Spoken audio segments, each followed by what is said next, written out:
তো 1 থেকে 25 নম্বর শ্লোক পর্যন্ত, যে 1 থেকে 27 পুরঞ্জনের মৃত্যুর বর্ণনা দেওয়া হচ্ছে।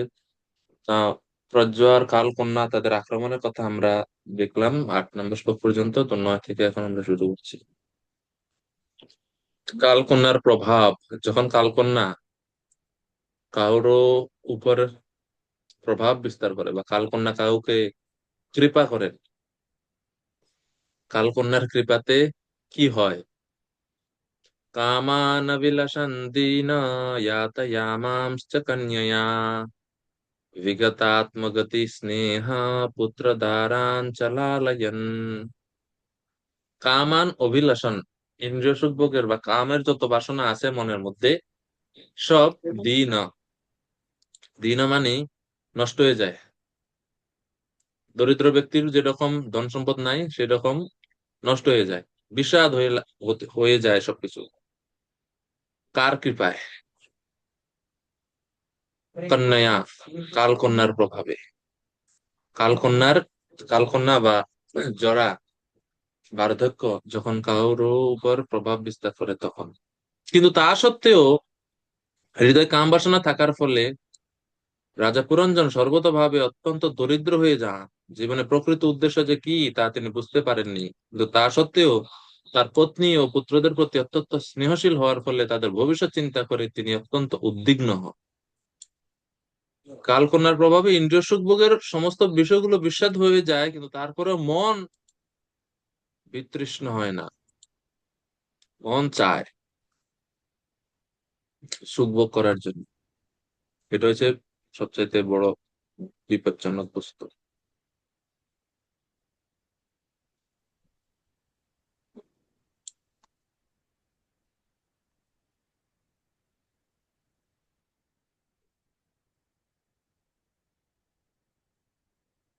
শিলা প্রভুপাদ বলছেন এটি হচ্ছে অবিকল বর্তমান সভ্যতার পরিস্থিতি।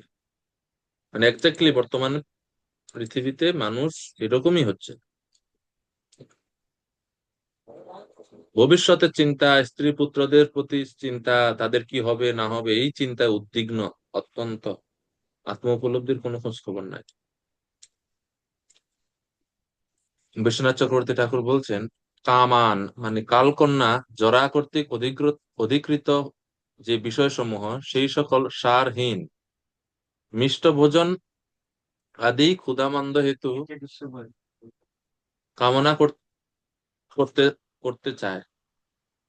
অর্থাৎ যেহেতু বৃদ্ধ হয়ে যায়, কোনো কিছু ভালো লাগে না, ক্ষুধামন্দ, খাইলে হজম হয় না, সবকিছু মানে বিস্বাদ হয়ে যায়। ভালো জিনিস, পছন্দের জিনিসও ঠিক মতো খেতে পারে না বৃদ্ধ বয়সে, কেন হজম শক্তি দুর্বল এবং আরো প্রতিকূলতা। যেরকম আমরা এই বার্ধক্য অবস্থার আমরা কিছু বর্ণনা পাই, যখন বিদুরজি প্রথম স্কন্ধে 13 অধ্যায়, বিদুরজি যখন তিনি হস্তিনাপুরে আসেন এবং ধৃতরাষ্ট্রের সঙ্গে যখন কথাবার্তা বলেন, 18 থেকে 28 নং শ্লোকে ধৃতরাষ্ট্রকে তিনি ভর্ৎসনা করেন। তো সেই সেকশন আমরা দেখি বিদুর বলছেন যে আরে আপনি বৃদ্ধ হয়ে গেছেন, জন্ম থেকেই তো অন্ধ, এখন আপনি, আপনার শ্রবণ শক্তিও কমে গেছে, আপনার স্মৃতি শক্তি কমে গেছে, বুদ্ধি ভ্রংশ হচ্ছে, দন্তরাশি জীর্ণ হয়ে গেছে, এবং সরাগ কফ উদ্বহন, অর্থাৎ বিভিন্ন সুরে সুরে কফ, বিভিন্ন রাগের সাথে কফধ্বনি হচ্ছে। খালি একটা কফ মানে একটু কাশি না, এরকম না, মানে কাশি লাগাতার মানে চলছে, সরাগা কফ উদ্দহন। যেরকম যারা শিল্পীরা তারা গান গায়, হ্যাঁ, এরকম মানে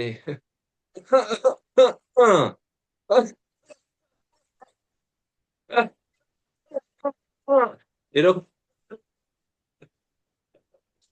এটা হচ্ছে আমাদের ঠিক এরকমই দেখাইছেন আমাদের স্যারে।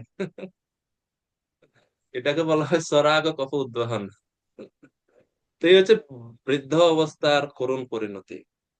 তো এগুলাই হয় বৃদ্ধ হয়ে গেলে।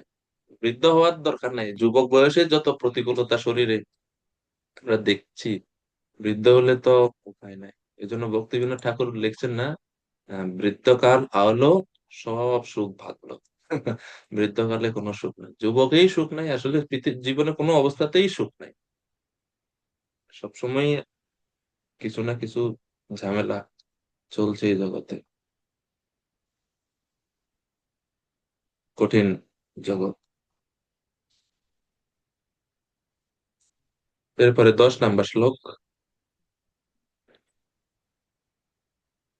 গন্ধর্ব ও যবন সৈনিকদের দ্বারা পুরঞ্জনের নগরী বিধ্বস্ত হয়েছিল। পুরঞ্জনের নগরী মানে হচ্ছে শরীর এবং ইন্দ্রিয় সমূহ, ইন্দ্রিয়ের বিষয় সমূহ। সেই নগরী পরিত্যাগ করার বাসনা না থাকলেও পরিস্থিতি বশত তাকে তা করতে হয়েছিল, কারণ তা কালকন্যার দ্বারা বিধ্বস্ত হয়েছিল। তো যদিও ইচ্ছা নাই পুরঞ্জনের এই নগরী ত্যাগ করার জন্য, কিন্তু তাকে বাধ্য হয়ে এই নগরী পরিত্যাগ করতে হচ্ছে। অর্থাৎ এই শ্লোক দ্বারা বোঝাচ্ছে যে জীব সে মৃত্যুবরণ করতে চায় না, প্রাণ ত্যাগের ইচ্ছা তার নাই, কিন্তু ইচ্ছা না থাকলেও জোর করে তাকে, যখন আয়ু শেষ হয়ে যায়, তাকে বের করে দেওয়া হয় এই শরীর থেকে। তো এটাই হচ্ছে জীবের, মানে বদ্ধ অবস্থাটা এতই ভয়ানক যে যতই কষ্টকর দেহ হোক, যতই কষ্টকর যোনি হোক না কেন, যতই কষ্টকর পরিস্থিতিতে সে থাকুক না কেন, সে ওই পরিস্থিতিকে আপন করে নেয়।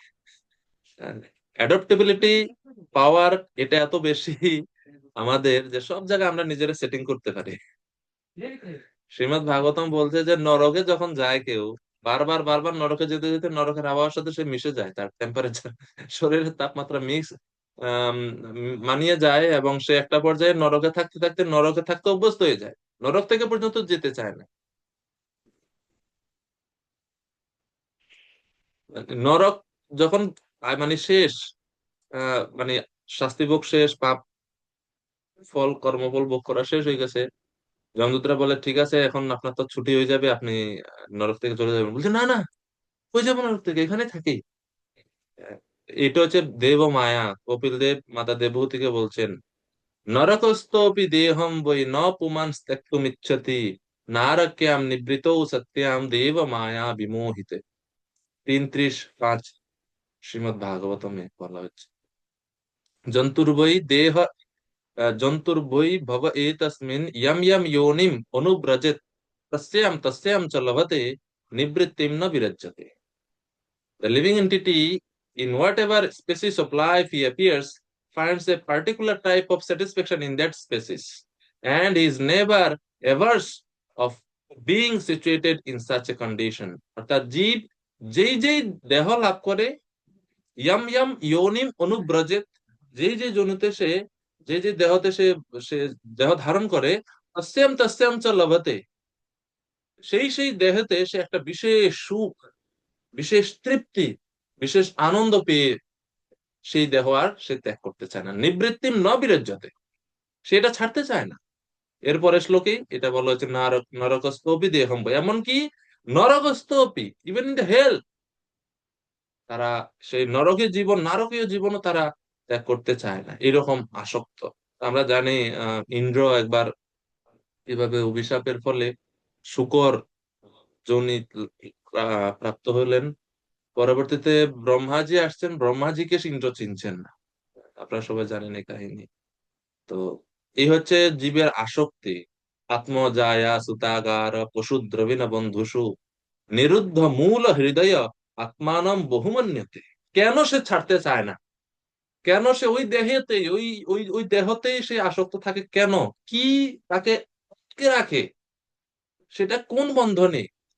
তো ওই সেকশনেই বলা হচ্ছে যে আত্ম জায়া সুতাগার পশু দ্রবিণ বন্ধুষু।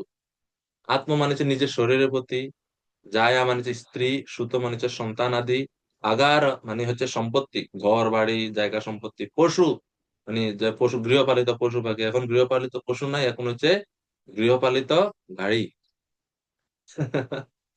মোটর সাইকেল হোক, কার হোক, সাইকেল হোক, যাই হোক। দ্রবিণ, আরো যে সমস্ত স্থাবর সম্পত্তি, স্বর্ণ ইত্যাদি, ব্যাংক ব্যালেন্স। বন্ধুসু, আত্মীয় স্বজন, বন্ধু বান্ধব। এইসব নিগূঢ় মূল হৃদয়, ডিপ রুটেড নট, মানে খুবই গভীর শক্তি এটা আমাদের তৈরি করে। such satisfaction with one's standard of living is due to deep-rooted attraction for body, wife, home, children, animals, wealth, and friends. In such association, the conditioned soul thinks himself quite perfect. প্রবাদের অনুবাদ খুব সুন্দর। প্রবাদ বলতেন আত্মানম বহুমন্যতে।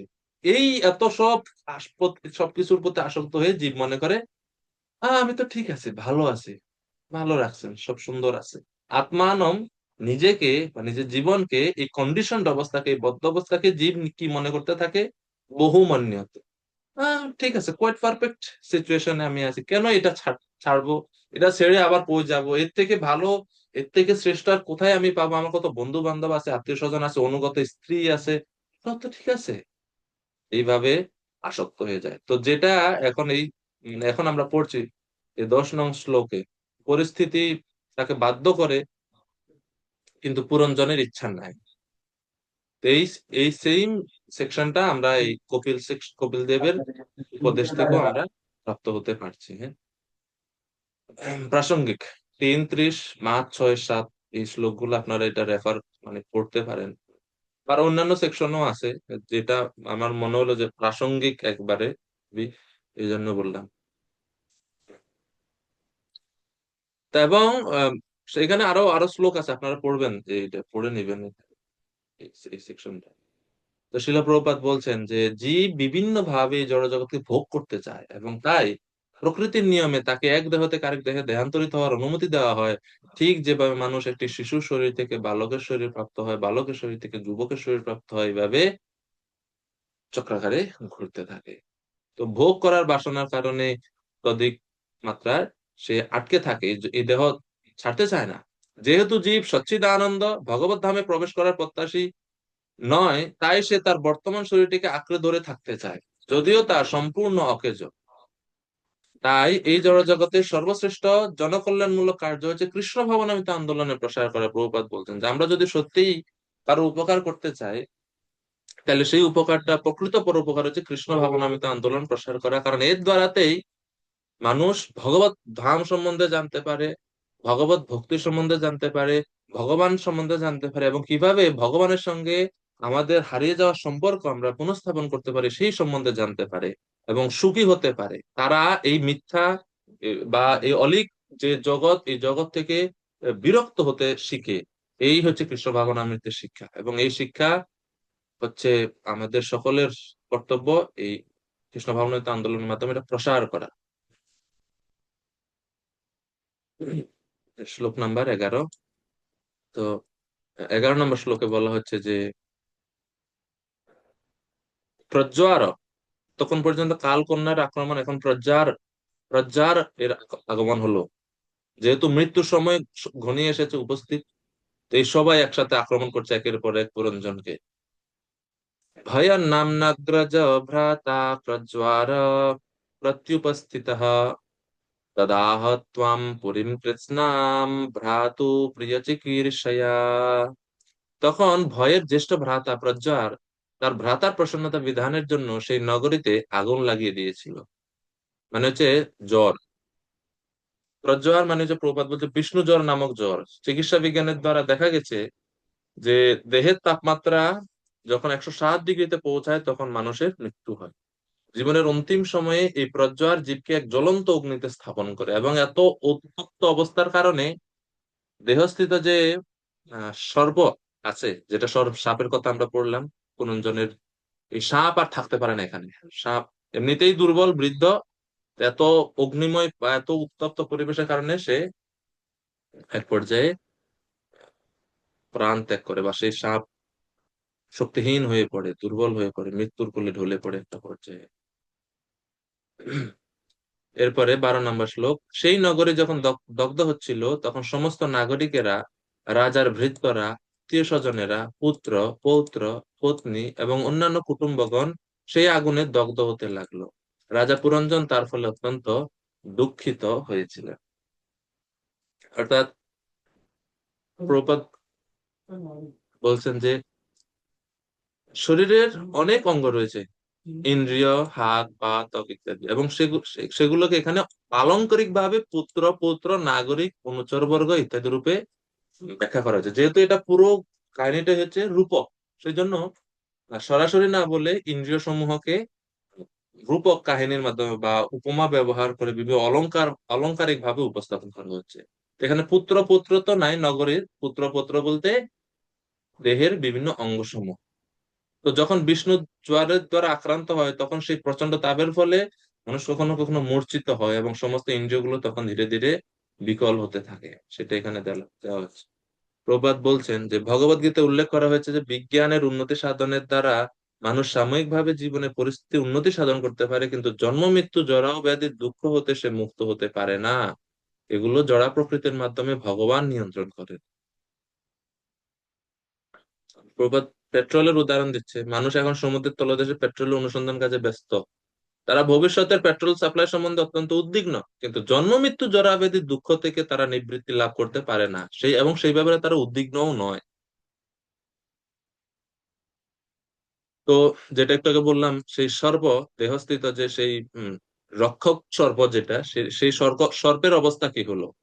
স্বাভাবিকভাবে জানি আমরা যে দাবানল যখন জ্বলে, অন্যান্য প্রাণীরা হয়তো কোনো না কোনো মাধ্যম স্কিপ করতে পারে, তারা পালিয়ে যেতে পারে, কিন্তু সাপের অবস্থা খুবই বেগতিক। সে পালিয়ে যেতে পারে না কোথাও। পাখি হলে উড়াল দিতে পারে বা হরিণ হলে খুব জোরে দৌড়িয়ে যেতে পারে। বিষ্ণু জ্বর এখানে বলা হচ্ছে, এটা হচ্ছে যখন মৃত্যুর সময় হয়, মৃত্যুর সময় একজন মানুষ জ্বরে আক্রান্ত হয়, শরীরের তাপমাত্রা বেড়ে যায় অত্যধিক মাত্রা 160 ডিগ্রি পর্যন্ত হয়, সেই অবস্থাটাকে এখানে বিষ্ণু জ্বর বলা হচ্ছে। জ্বর, ফিভার, আমরা যেটা যেরকম জ্বর জ্বর আসে না আমাদের, ওই রকম জ্বরটাকে বোঝানো হচ্ছে, বা দেহের তাপমাত্রা বৃদ্ধি হয় সেটাকে বোঝানো হচ্ছে। তো 13 নং শ্লোকে সেই সাপের অবস্থা কি হলো এই আগুনের প্রভাবে, বিষ্ণু জ্বরের প্রভাবে। 13 নম্বর শ্লোক, সেই নগরীর রক্ষক সর্পটি যখন দেখলো যে নাগরিকেরা কালকন্যা দ্বারা আক্রান্ত হয়েছে।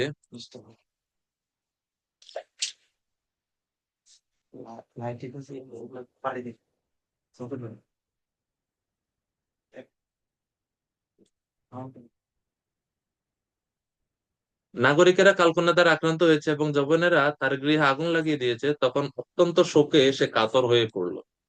কে কাতর হয়ে পড়লো? সর্পটি। প্রবাদ বলছেন যে আমাদের দুই ধরনের দেহ আছে, স্থূল এবং সূক্ষ্ম দেহ। মৃত্যুর সময় স্থূল দেহ নষ্ট হয়, কিন্তু সূক্ষ্ম দেহটা আমাদের সাথে থাকে। সূক্ষ্ম দেহ আত্মাকে এক দেহ থেকে আরেক দেহে বহন করে নিয়ে যায়। তো সেই সূক্ষ্ম দেহকে এখানে সর্প বা নগর রক্ষক রূপে বর্ণনা করা হয়েছে। তাহলে সর্পকে এখানে সূক্ষ্ম দেহ রূপে বলা হচ্ছে, বা এর আগে আমরা দেখলাম যে পঞ্চ প্রাণবায়ু যেটা আছে, সে প্রাণবায়ুকে একসাথে এই উম, 5টি ফণা বিশিষ্ট সাপের সঙ্গে তুলনা করা হচ্ছে। তো ভাই প্রপাত শেষ দিকে বলছেন এটা, যে উম, যখন নগর সুরক্ষিত থাকে এবং সারা নগরী জুড়ে জুড়ে আগুন লাগার মতো সংকট থাকে না, তখন নগর রক্ষক নাগরিকদের উপর তার অধিকার বিস্তার করতে পারে। কিন্তু যখন চারদিক থেকে আক্রান্ত হয়, তখন সে সর্বতোভাবে অক্ষম হয়ে যায়। প্রাণবায়ু যখন দেহ থেকে বেরিয়ে যাচ্ছিল, তখন সূক্ষ্ম শরীরও বেদনা অনুভব করতে থাকে। তো 14 নং শ্লোক সেই সাপের করুণ অবস্থার কথা কন্টিনিউ করা হচ্ছে। না সে কেসা অবিতুম তত্র পুরু কৃস্রুবে পথুঃ গন্তুম ইচ্ছাত ততঃ বৃক্ষা কোটরাতিব সানলা অনলাত। ভবানন্দ প্রভু কৃপা করে অনুবাদ করুন।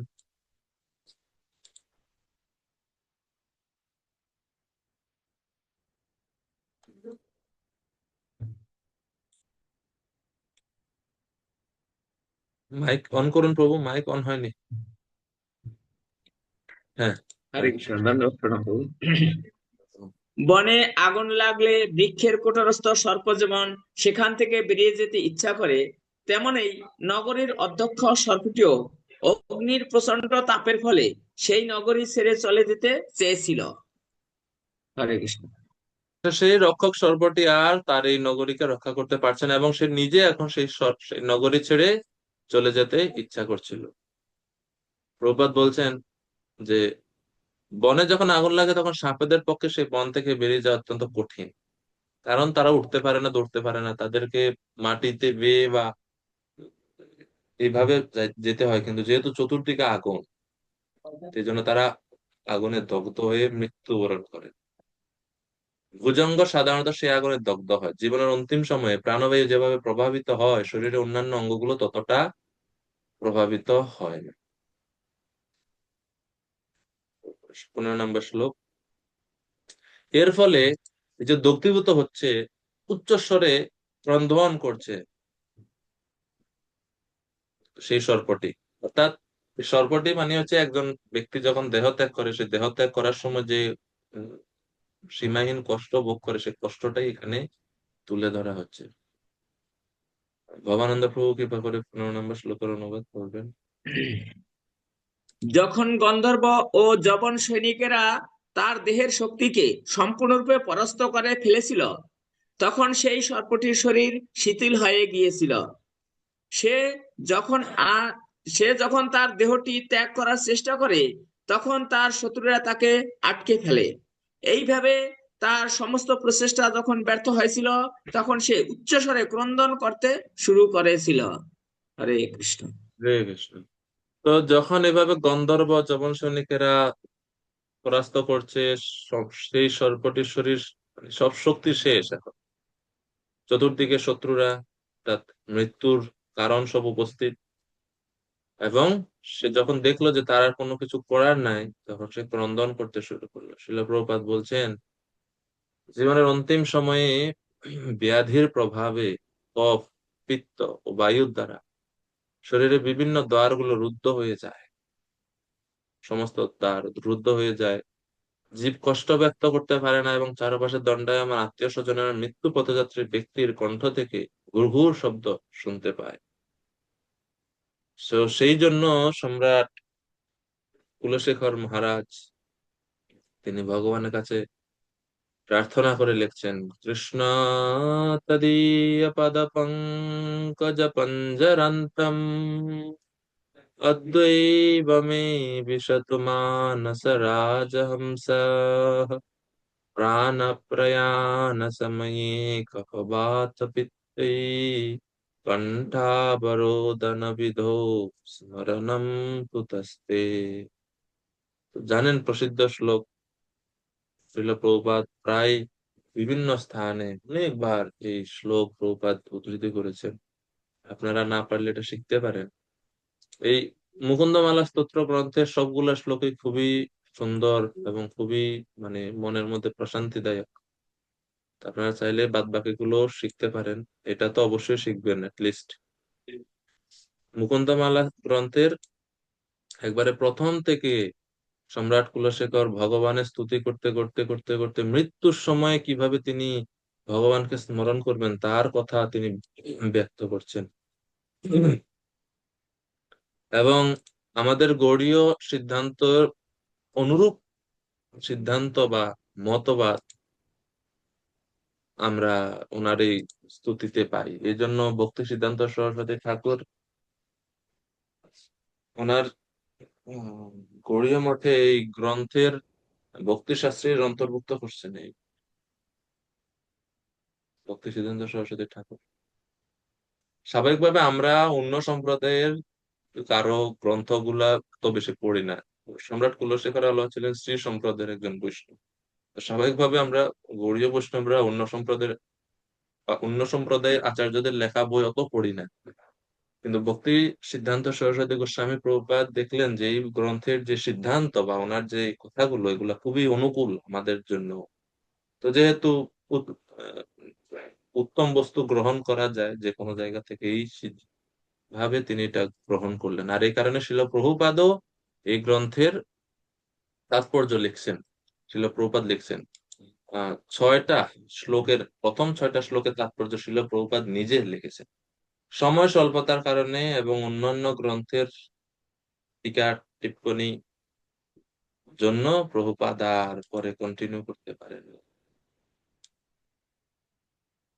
কিন্তু প্রভুপাদের ইচ্ছা ছিল এটা করার। শিল প্রভুপাদ তো মৃত্যুর সময় কি মনোভাব থাকা উচিত, বা মৃত্যুর পরের কি ইচ্ছা, কি গতি হবে, সেই সম্বন্ধে সম্রাট কুলশেখর আলওয়ার ওনার এই বইয়ের প্রথমে থেকে তিনি বলছেন, মুকুন্দ মূর্ধনা প্রনিপত্তয়াছে ভবন্তমেকান্তমিয়ন্তমর্থম অবিস্মৃতিস্তচ্চরণারবিন্দে ভবে ভবে মেস্তু ভবৎপ্রসাদাৎ। মুকুন্দ, এবং আরেকটা জিনিস হচ্ছে এই গ্রন্থের এই যে শ্লোকগুলো, এই শ্লোকের মধ্যে কোনো মানে কোনো নাই, কি বলে, কোনো ধারাবাহিকতা নাই। যে যেরকম ভগবদ্গীতা একটা সিরিয়াল আছে না, যে এটার পরে এটা আসছে, এরপরে এরপরে এটা আসছে, এটার কোনো সিরিয়াল নাই। কেন নাই? কারণ হচ্ছে সম্রাট কুলশেখর আলওয়ারের ভাব থেকে তিনি এই শ্লোকগুলোকে রচনা করছেন এবং এগুলো লিপিবদ্ধ করা হয়েছে। তো এক এক সময় এক একটা ভাব, হঠাৎ করে তিনি ভগবানের রূপের কথা চিন্তা করলেন, আবার হঠাৎ করে ওনার মনে করলো, হি হায় হায়, আমি যদি এখন মৃত্যুবরণ করি তাহলে আমার কি হবে, ভগবানের কাছে প্রার্থনা শুরু করছেন মৃত্যুর সময়ের কথা। মানে এইভাবে এক এক সময় এক এক ভাব হৃদয় উদয় হচ্ছে, সেইভাবে শ্লোক তিনি বলছেন। এই কারণে কোনো সিরিয়াল আপনি পাবেন না। শুরুতে যেমন এই যে এটা হচ্ছে 3 নাম্বার শ্লোক, মুকুন্দ মূর্ধনা। এর আগের শ্লোক যদি দেখবেন, মানে যে 2 নাম্বার শ্লোকের কথা বলছি, সেখানে তিনি ভগবানের স্তুতি করছেন। জয়তু জয়তু দেব দেবকী নন্দনোয়ম, জয়তু জয়তু কৃষ্ণ বৃষ্ণিবংশ প্রদীপঃ, জয়তু জয়তু মেঘ শ্যামল কোমলাঙ্গো, জয়তু জয়তু পৃথ্বী ভারনাশো মুকুন্দ। ভগবানের স্তুতি করছেন, প্রথম শ্লোকে ভগবানের স্তুতি করছেন। 3 নাম্বার শ্লোকে এসে হঠাৎ করে ওনার ভাব চেঞ্জ হয়ে গেছে, যে মৃত্যুর পরে আমার কি গতি হবে। তো তিনি এই শ্লোকে বলছেন, মুকুন্দ মূর্ধনা প্রণিপত্যয়া আছে, ভগবান শ্রী মুকুন্দ মুক্তিদাতা ভগবানের চরণে আমি মূর্ধনা, আমার মস্তকের দ্বারা দণ্ডবত প্রণতি নিবেদন করে, ইয়া আছে, আমি প্রার্থনা করি, আই রেসপেক্টফুলি বেগ, আমি প্রার্থনা করি। কি প্রার্থনা করছেন? ভবন্তমেকান্তমিয়ন্তমর্থম। কি প্রার্থনা করি? ওয়ান ডিজায়ার, আমার একটা ইচ্ছা যেন ভগবান আপনি পূরণ করেন। কি?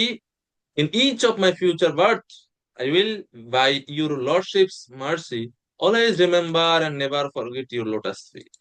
আমি যে মৃত্যুবরণ করব, আমি নিজেকে অত যোগ্য মনে করি না যে আমি এই জন্মে আপনার কাছে আপনাকে পেয়ে যাব। তো প্রভু, আমার একটা ইচ্ছা, মৃত্যুর পরে আমি আপনাকে পাবো কি পাবো না তা তো আমি নিশ্চিত জানি না। তো এটা একটা ইচ্ছা আছে, একটা ইচ্ছা আছে। কি ইচ্ছা? আমি যেন প্রতি জন্মে, যে যে জন্ম আপনি, যে যে স্থানে আপনি আমাকে দেন, অসুবিধা নেই, সেই জন্মগুলোতে যেন আমি 2টা জিনিস। কি সেটা? অবিস্মৃতি চরণারবিন্দে, আমি যেন সব সময় আপনাকে স্মরণ করতে পারি এবং কখনো যেন আমি আপনাকে ভুলে না যাই। এই এই বর বা এই আশীর্বাদটা আমি আপনার কাছে প্রার্থনা করি। তো এটা সম্পূর্ণরূপে আমাদের আচার্যদের সিদ্ধান্তের সঙ্গে মিলে। শ্রী চৈতন্য মহাপ্রভু স্বয়ং বলছেন, জন্মনি জন্মনীশ্বরে ভবতাৎ ভক্তির অহৈতুকিত্বই। হ্যাঁ? তো মুক্তির ইচ্ছাটাকেও তিনি এখানে দূরে সরিয়ে দিচ্ছেন। এখন এই শ্লোক বলার পরে এখন ভগবান বলছেন, আরে সম্রাট কুলশেখর, এইটা ইচ্ছা? আ- আ- এই জন্য কি আমার স্তুতি বন্দনা প্রার্থনা করছো, বন্দনা করছো? বলছে, না প্রভু, আমি ওনার ভক্তি কামনা করি। জড়জাগতিক কোনো ইচ্ছা বা কোনো কিছু আমার মনের মধ্যে নাই। সেটা পরের শ্লোকে তিনি বলছেন। সাধারণ মানুষ তো জড়জাগতিক বিভিন্ন বিষয় লাভের জন্য ভগবানের কাছে চায়। সম্রাট কুলশেখর বলছেন, আমার কোনো জড়জাগতিক ইচ্ছা নাই, আমার একটাই ইচ্ছা, প্রতি জন্মে জন্মে, প্রতি জন্মে জন্মে যেন আমি আপনাকে স্মরণ করতে পারি, আমার হৃদয়ে আপনার চরণ কমল ধারণ করতে পারি, আপনার ভক্তিতে যুক্ত হতে পারি। এই ভক্তিটা হচ্ছে আমার একমাত্র কাম্য বস্তু, আর কিছু আমি চাই না। না হম বন্দে তব চরণयो দ্বন্দ্ব হেতো, কুম্ভীপাকম গুরুমপি হরে নারকম নাপনেতুম, রম্যা রামা মৃদুতনুলতা নন্দনেনাপি রন্তুম, ভাবে ভাবে হৃদয় ভবনে ভাবয়েয়ম ভবন্তম। প্রভু, না হম বন্দে, আমি আপনার বন্দনা করছি না এই কারণে, দ্বন্দ্ব অদ্বন্দ্ব হেতু, এই জড় জগৎ থেকে, যেটা হচ্ছে দ্বন্দ্বময় জগৎ, এই দ্বন্দ্বময় জগৎ থেকে মুক্ত হওয়ার জন্য আমি আপনার প্রার্থনা করছি না, আপনার বন্দনা করছি না। আমি আপনার বন্দনা করছি না কুম্ভীপাক নামক নরক থেকে আপনি আমাকে উদ্ধার করুন, সেই জন্য আমি আপনার প্রার্থনা করছি না। আমি আপনার প্রার্থনা বা আপনার ভক্তি, আপনার বন্দনা করছি না এই কারণে যে আপনি আমাকে আহ রম্যা রামা মৃদু তনুলতা নন্দনে নাভিনন্দন, স্বর্গে গিয়ে সুন্দরী ললনাদের সঙ্গে গিয়ে সুখ ভোগ করবো, এই জন্য আমি আপনার কাছে প্রার্থনা করছি না। তাহলে কিসের জন্য প্রার্থনা করছে? ভাবে ভাবে হৃদয় ভবনে। ভাবে ভাবে মানে হচ্ছে যখন যখন আমার জন্ম হবে ভবিষ্যতে, হৃদয় ভবনে, আমার হৃদয় রূপ ভবনে, আমার হৃদয় রূপ প্রাসাদে, হৃদয়কে এখানে ভবনের সঙ্গে তুলনা করছে, আমার হৃদয়ে, হৃদয় গৃহে, মানস মন্দিরে, মম মন মন্দিরে, আমার এই মনের মন্দিরে যেন ভাবয়ম ভবন্তম, ভবন্তম ইউ, আপনি যেন আমার হৃদয়ে থাকেন, আপনি যেন আমার হৃদয়ে অবস্থান করেন। May I may remember you alone in the core of my heart, birth after birth. আমার হৃদয়ে যেন শুধুমাত্র আমি আপনাকেই চিন্তা করতে পারি এবং আপনার চিন্তা যেন আমার মধ্যে থাকে। এরপরে এইভাবে তিনি প্রার্থনা করছেন যে আমি যেন আপনাকে পাই। তো মৃত্যুর সময় কিভাবে তুমি আহ আমাকে স্মরণ করবে? তো এই যে এই এই শ্লোক তিনি বলছে যে আমি জানি মৃত্যুর যন্ত্রণা খুবই কষ্টকর, সেজন্য আমি চাই এখনই এই মুহূর্তে যেন আমার মন রূপী রাজহংস আপনার চরণ কমল রূপী খাঁচার মধ্যে আটকে যায়। প্রাণ প্রয়াণের সময় কপবাত বৃত্ত, প্রাণ মৃত্যুর সময় যন্ত্রণা খুবই ভয়ানক, সেজন্য ওই কষ্টকর মুহূর্তে আপনাকে স্মরণ করাটা খুবই কঠিন হবে, এই জন্য আমি এখনই আপনার চরণ কমলে আমার মনকে আমি নিবেদন করছি। তো শিল প্রভুপাদ তাৎপর্য এটাই বলছেন, এই জন্যই শ্লোকটা উদ্ধৃতি করছেন শিল প্রভুপাদ। 16 নম্বর শ্লোক, 16 এবং 17। তো যখন মৃত্যুর সময় আসলো, তো যাওয়া স্বাভাবিকভাবে আমরা জানি যে আহ, যেই চিন্তা আমরা করি বেশি সময়, সেটাই মৃত্যুর সময় সামনে আসে। সারা জীবনে বেশিরভাগ সময় যে চিন্তাটা আমরা করি স্বাভাবিকভাবে সেই চিন্তাটাই মৃত্যুর সময় আসে মানসপটে। তো যেহেতু পুরঞ্জন তার স্ত্রী, পুত্র, আত্মীয় বর্গ তাদেরকে তার প্রকৃত সুহৃদ বলে ভাবতো এবং তাদের সেবাতেই তার জীবন উৎসর্গ করেছিল, 16 এবং 17 নম্বর শ্লোকে আমরা দেখছি যে সে কিভাবে তার আত্মীয় স্বজন, স্ত্রী, পুত্র, ধন সম্পদের প্রতি বা এই সমস্ত জিনিসের কথা তার চিন্তা হতে লাগলো। 16 এবং 17 নীলাম্বর প্রভু কৃপা করে দুইটি শ্লোকের অনুবাদ করবেন। 16 এবং 17 নম্বর শ্লোক। রাজা পুরঞ্জন তখন তার কন্যা, পুত্র, পৌত্র, পুত্রবধূ, জামাতা, ভৃত্য, অন্যান্য পার্শ্বদ, গৃহের উপকরণ এবং যৎসামান্য সঞ্চিত ধন সম্পদের কথা চিন্তা করতে শুরু করলেন। 17 নম্বরে, রাজা পুরঞ্জন তার পরিবার এবং আমি ও আমার ধারণার প্রতি অত্যন্ত আসক্ত ছিলেন। যেহেতু তিনি তার পত্নীর প্রতি আকৃষ্ট ছিলেন, তাই তিনি ইতিপূর্বেই অত্যন্ত দারিদ্র্যগ্রস্ত হয়ে পড়েছিলেন। এখন তার সঙ্গে বিচ্ছেদের সময় উপস্থিত হওয়ায় তিনি অত্যন্ত কাতর হয়ে পড়লেন। হরে কৃষ্ণ। তো মৃত্যুর সময় আমরা সারা জীবন আমাদের যেটা মমতার বস্তু, স্নেহের বস্তু ছিল, সেই বস্তুটাই চিন্তা হবে, এটা স্বাভাবিক। তো সেই রকম ভাবে 16 এবং 17 নম্বর শ্লোক আমরা দেখছি যে পুরঞ্জনের কথা, তার স্ত্রীর কথা মনে পড়লো। প্রমদা, প্রমদা মানে হচ্ছে ভার্যা বা স্ত্রী। এখন প্রশ্ন হচ্ছে, আমরা পড়লাম যে পুরঞ্জনের স্ত্রী হচ্ছে শুদ্ধা বুদ্ধি বা ভক্তি অনুরাগে বা ভক্তিমতী বুদ্ধিকে আমরা স্ত্রী রূপে দেখেছিলাম। তো সেটা ভালো না? এই বুদ্ধির কথা মনে হওয়া ভালো না? তাহলে এখানে প্রমদা আবাকে কেন এরকম ভাবে দেওয়া হচ্ছে? বা তার প্রতি আসক্ত হওয়া তো ভালো, যে ধর্ম অনুরাগী বা ধর্মের অনুগামী বুদ্ধি, ধর্ম অনুগামী বুদ্ধি, এটা ভালো কিনা? তাহলে এটা কেন এখানে তাকে এভাবে বলা হচ্ছে?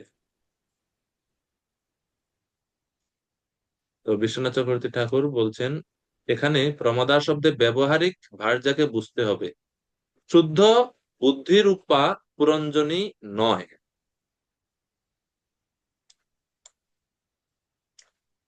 ব্যবহারিক ভার্যা বলতে মানে এটা হচ্ছে রূপ, মানে ফিজিক্যালি একবারে ব্যবহারিক ভাবে যাকে স্ত্রী রূপে মানুষ গ্রহণ করে সেই ভার্যাকে বুঝতে হবে এখানে প্রমদা শব্দ দ্বারা। তার যে শুদ্ধা বুদ্ধি রূপী সে যে স্ত্রী ছিল বা পুরঞ্জনী ছিল তাকে এখানে প্রমদা শব্দ দ্বারা ইঙ্গিত করা হচ্ছে না, সরাসরি ক্লিয়ার করা হচ্ছে এখানে। কেউ কেউ বলে মৃত্যুর সময় সংসার আসক্ত জীবের স্ত্রী পুত্র আদির চিন্তাই স্ত্রী পুত্র আদির জন্যই চিন্তা হয়, কিন্তু বুদ্ধি বিবেক আদির চিন্তা হয় না। তো স্বাভাবিক এটা যে মানুষ পরম ব্রহ্ম সম্বন্ধে ভগবান সম্বন্ধে চিন্তা করতে পছন্দ না। সারা জীবন এই সুখ ভোগের পিছনেই ব্যয় করে দেয়। আদি শঙ্করাচার্য তিনি ওনার স্তোত্রতে বলছে বালস্তাবৎ ক্রীড়া আসক্ত, বালক বয়সে আমরা খেলাধুলার প্রতি, খেলাধুলা সরঞ্জামের প্রতি আসক্ত ছিলাম।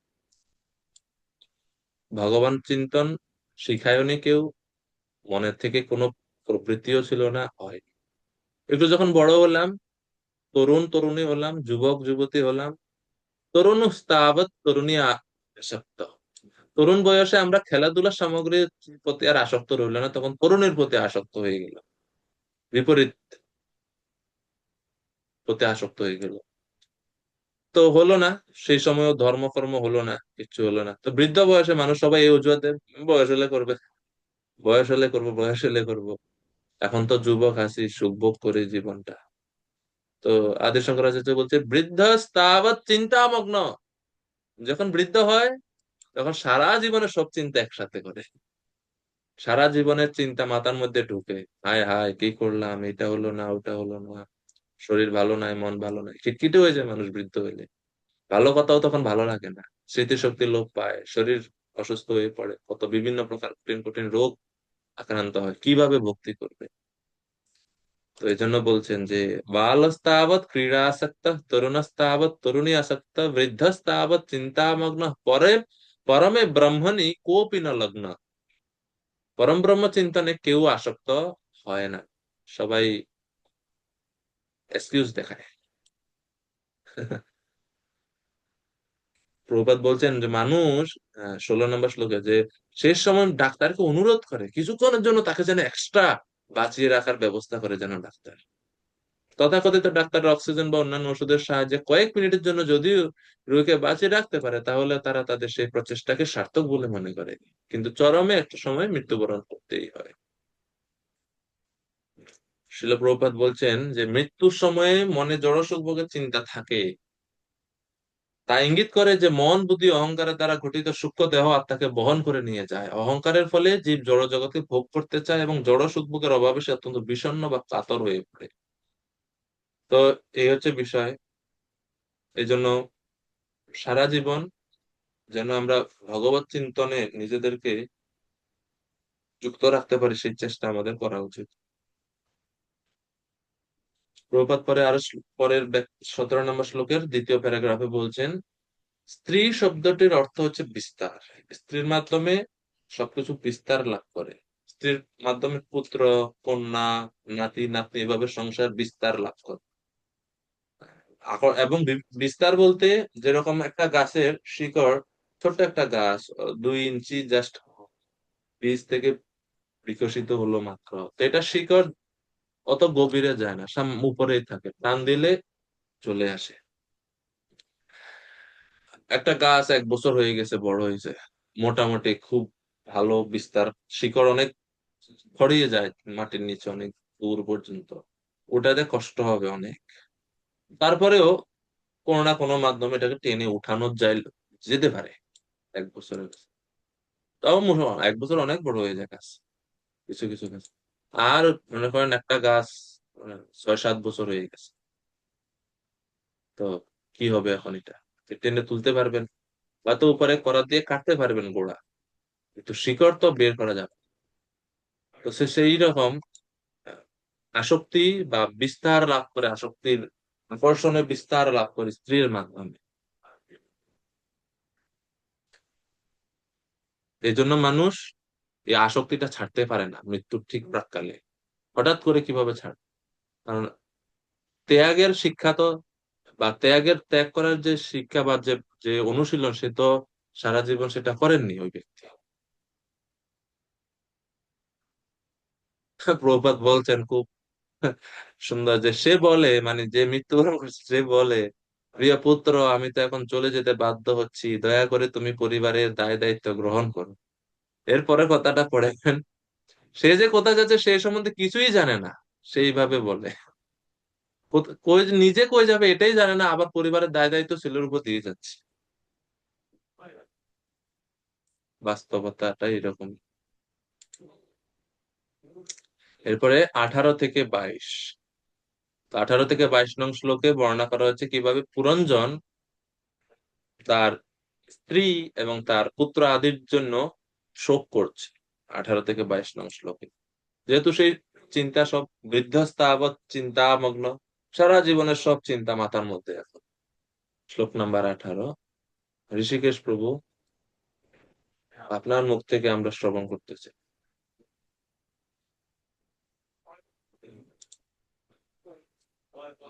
হরে কৃষ্ণ। আপনি একবারে পারফেক্ট এইটা পড়ার জন্য, এই জন্য আমরা আপনার শ্রীমুখ থেকে শুনতে আগ্রহী। হ্যাঁ প্রভু, পড়ুন 18 নম্বর। রাজা পুরঞ্জন অত্যন্ত দুশ্চিন্তাগ্রস্ত হয়ে ভাবতে লাগলেন, হায়, আমার পত্নী এতগুলি সন্তানের ভারে ভারাক্রান্ত। আমি দেহত্যাগ করে অন্য লোকে চলে গেলে যে সে কিভাবে পরিবারের এই সমস্ত আত্মীয় স্বজনদের পালন করবে?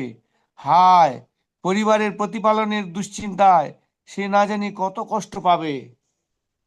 হরে কৃষ্ণ। আরে কৃষ্ণ। তো এই হচ্ছে মৃত্যুর ঠিক আগে মানুষের চিন্তা, যে কি হবে।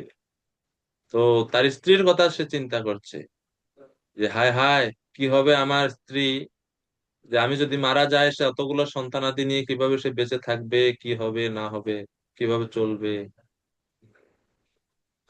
অর্থাৎ আমি ছাড়া মনে হয় যে জগৎ অচল হয়ে যাবে, এই একটা ভাব ব্যক্তির।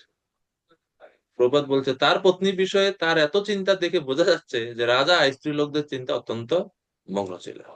সাধারণত সতী নারী অত্যন্ত পতিব্রতা পত্নী হন, তার ফলে পতি তার পত্নীর প্রতি অত্যন্ত আসক্ত হয়ে পড়েন এবং পরিণামে মৃত্যুর সময় তিনি তার পত্নীর কথা অত্যধিক চিন্তা করেন। এটি একটি অত্যন্ত ভয়ঙ্কর পরিস্থিতি, যা রাজা পুরঞ্জনের জীবন থেকে স্পষ্টভাবে বোঝা যায়। কেউ যদি কৃষ্ণের পরিবর্তে তার পত্নীর কথা চিন্তা করে, তাহলে অবশ্যই তার প্রকৃত আলোয় ভগবদ্ধামে ফিরে না গিয়ে একটি স্ত্রী শরীর গ্রহণ করতে বাধ্য হয়ে আরেকবার জড় জগতের নতুন অধ্যায় শুরু করতে হয়, নতুন অধ্যায়। তো সেই জন্য বানপ্রস্থ ব্যবস্থা বা এই যে আসক্তি থেকে মুক্ত হওয়ার ব্যবস্থাটা বৈদিক শাস্ত্রে আছে। আই মিন, সবকিছু থেকে 50-55 হয়ে গেলেই আস্তে আস্তে আস্তে আস্তে সবকিছুর উপর নিজের শক্তিটাকে কমানোর ব্যবস্থা বা প্রচেষ্টা বা অনুশীলন শুরু করে দেওয়া উচিত। নির্ভরতা অন্য সব জিনিসের থেকে কমিয়ে ধীরে ধীরে কৃষ্ণের উপর নিয়ে যেতে হবে, তাইলে কৃষ্ণের চিন্তাটা করতে সুবিধা হবে। 19 নম্বর শ্লোক প্রভু, ঋষিকেশ প্রভু। হরে কৃষ্ণ। রাজা পুরঞ্জন তার পত্নীর সঙ্গে তার পূর্ব আচরণের কথা মনে করতে লাগলেন।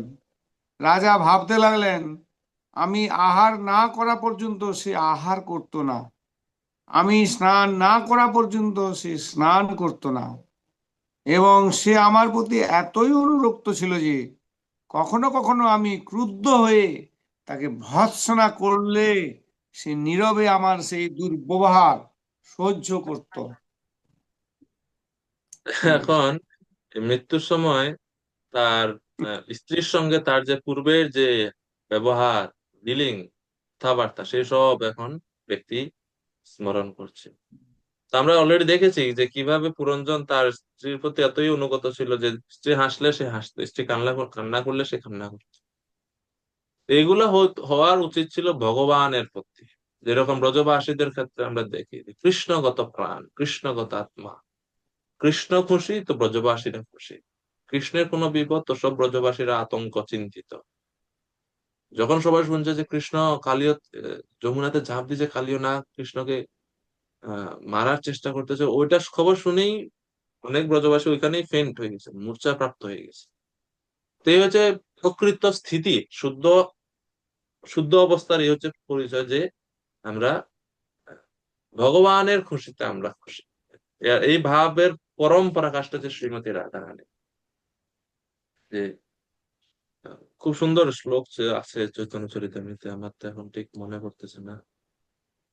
সুন্দর এই প্রসঙ্গে মানে কিভাবে কিভাবে প্রিয়তমের সুখই হচ্ছে পরম কাম্য বস্তু।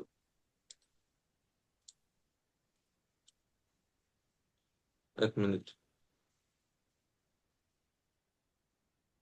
মনে হয় আমি পাইছি কিনা। হ্যাঁ।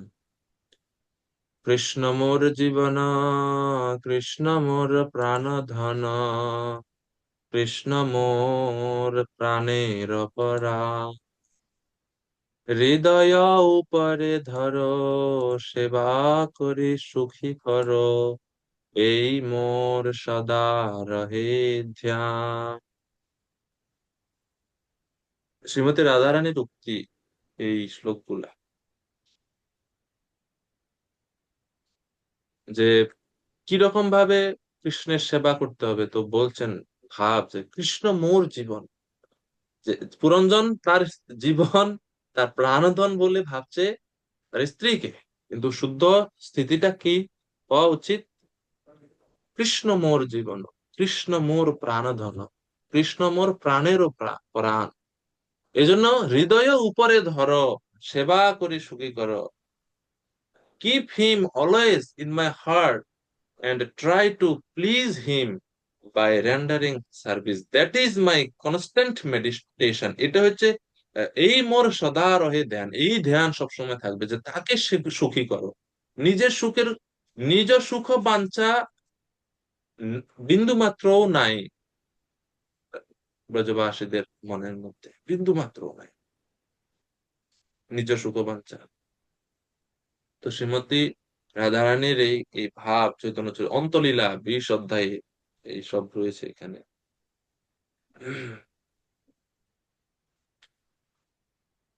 এমনকি এইরকম বলা হয়েছে শ্রীমতী রাধারানী যে কৃষ্ণ যদি অন্য গোপীদের সঙ্গে থাকলে সুখ বেশি অনুভব করে, তাহলে সেটাই হোক।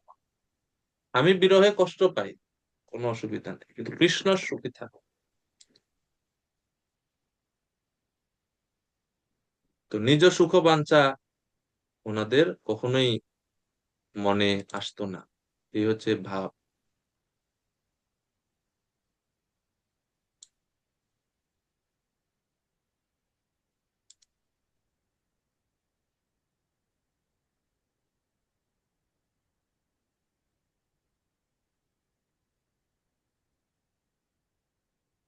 আপনার দুঃখ সুখ তাহা নাহি গণি, তার যেই সুখ তাহা নিজ সুখ মান।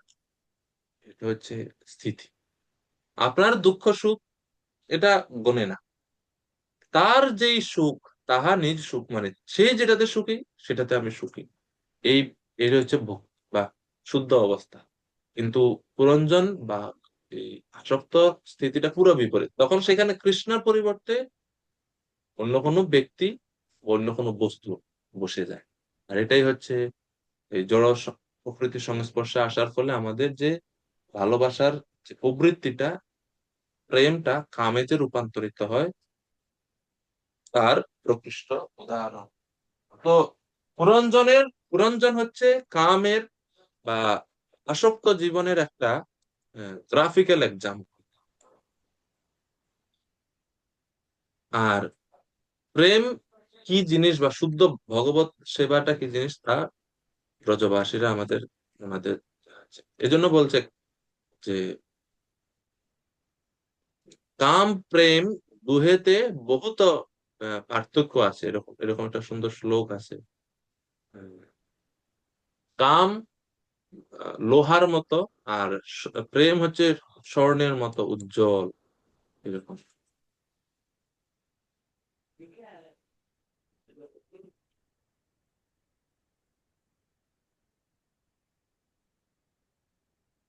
তো ত্রিলোকনাথ প্রভু।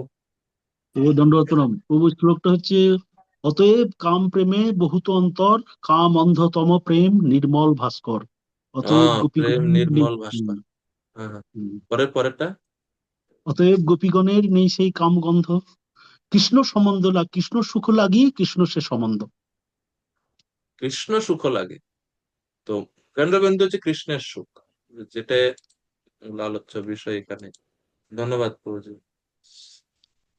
তো এইভাবে পুরঞ্জন তার স্ত্রীর সঙ্গে তার ব্যবহারের কথা, তার ডিলিং গুলোর কথা মনে করে করে কষ্ট অনুভব করছে, যে আমি যদি কখনো তাকে ভর্ৎসনাও করতাম, সে আমার ভর্ৎসনা গুলো নীরবে সে সহ্য করতো। বিপদটা হচ্ছে এটা, এমন না যে জীবনে শুধু তার স্ত্রী তার খুব অনুগতই ছিল, তার স্ত্রী তাকে কোনো তার সাথে কোনো খারাপ ব্যবহার করেনি, এরকম কিন্তু না। কিন্তু এখন অত্যধিক আসক্তির কারণে তার সব ভালো আহ ভালো দিকগুলো তার মনে আসতেছে, খারাপ কিছু এখন মনে আসতেছে। যত বড় ভালোই, যত মিলই থাকুক না কেন, ঝগড়া তো হয়, হবে না? কেননা সবারই তো ত্রুটি আছে কিছু, বেশ বেশি হতো কম ত্রুটি আছে, ত্রুটিযুক্ত তো সমস্ত মানুষ। তো দুইটা ত্রুটিযুক্ত মানুষ যদি একসাথে থাকে, তাহলে তো একটু একটু ঝগড়া হবে, স্বাভাবিক। কিন্তু এখন ঝগড়া কোনো কথা, বা স্ত্রী যে তার সঙ্গে খারাপ ব্যবহার করেছে, তার সেই সব কথা এখন পুরঞ্জনের মনে আসছে না।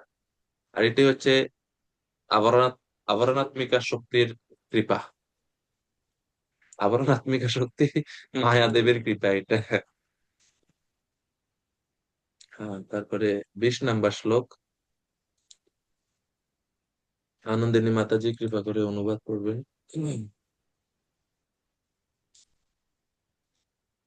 হরে কৃষ্ণ। প্রণাম প্রভু।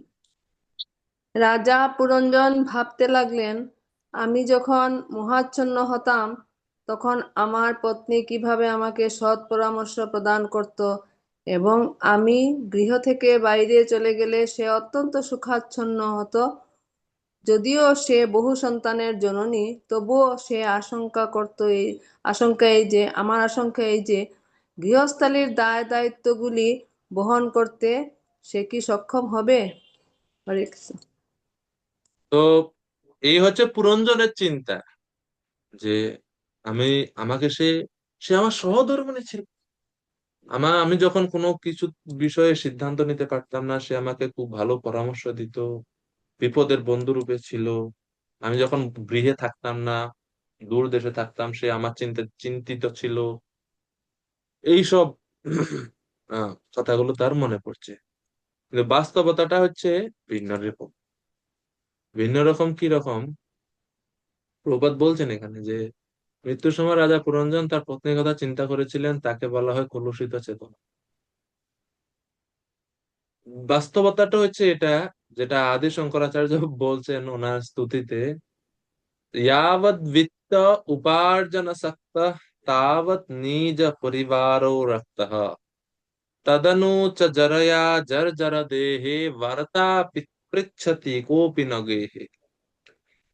যতদিন আপনি টাকা উপার্জন করতে পারবেন, ততদিন আপনার গৃহের সব মানুষেরা, এমনকি আপনার স্ত্রীও আপনার প্রতি খুব অনুরক্ত থাকবে। অনুরক্ত মানে অনুগত, আপনার শাসনের অধীন থাকবে, কথা মতো উঠবে বসবে সবকিছু। কেন? বৃত্ত উপার্জন সত্য, আপনি টাকা পয়সা উপার্জন করছেন এই কারণে।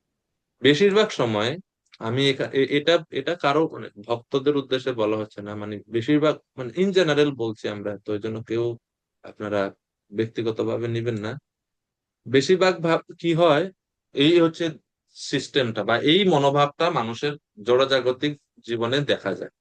টাকা পয়সা নাই, বৃদ্ধ হয়ে গেছে, বুড়া হয়ে গেছে, এখন এই বুড়া মানুষের ঘরে আর অত বেশি মূল্যায়ন থাকে না। এই জন্য বলছে তদানু জরয়া জর জর দেহে, এখন দেহ এখন জর্জর হয়ে গেছে। জর্জর মানে কি? ভাঙা, জরাজীর্ণ অবস্থা দেহ হয়ে গেছে। আর বৃত্ত উপার্জন করতে পারে না, টাকা পয়সা উপার্জন করতে পারে না, এই জন্য বার্তাম পৃচ্ছতি কোপি ন গেহে, কেউ ভালো মন্দ জিজ্ঞেস করে।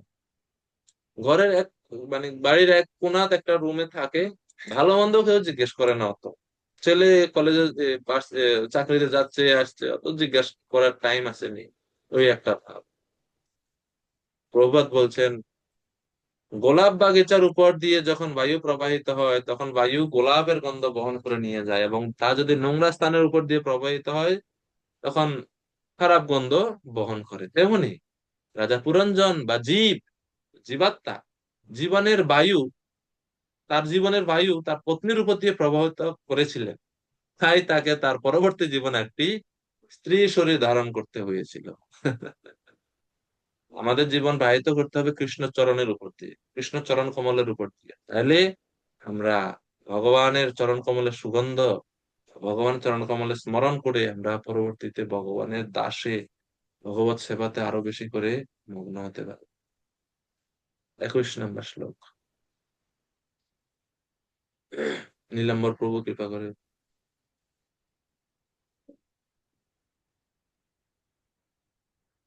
রাজা পুরঞ্জন দুশ্চিন্তা করতে লাগলেন, আমি পরলোকে গমন করলে সম্পূর্ণরূপে আমার উপর নির্ভরশীল আমার পুত্র কন্যারা কিভাবে জীবন ধারণ করবে?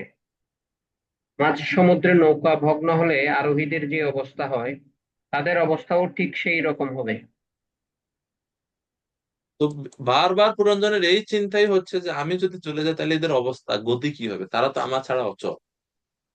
এই হবে একটা বিষয়। বাস্তবতা হচ্ছে এই জগতে কেউ কারোর জন্য অপেক্ষা করে না।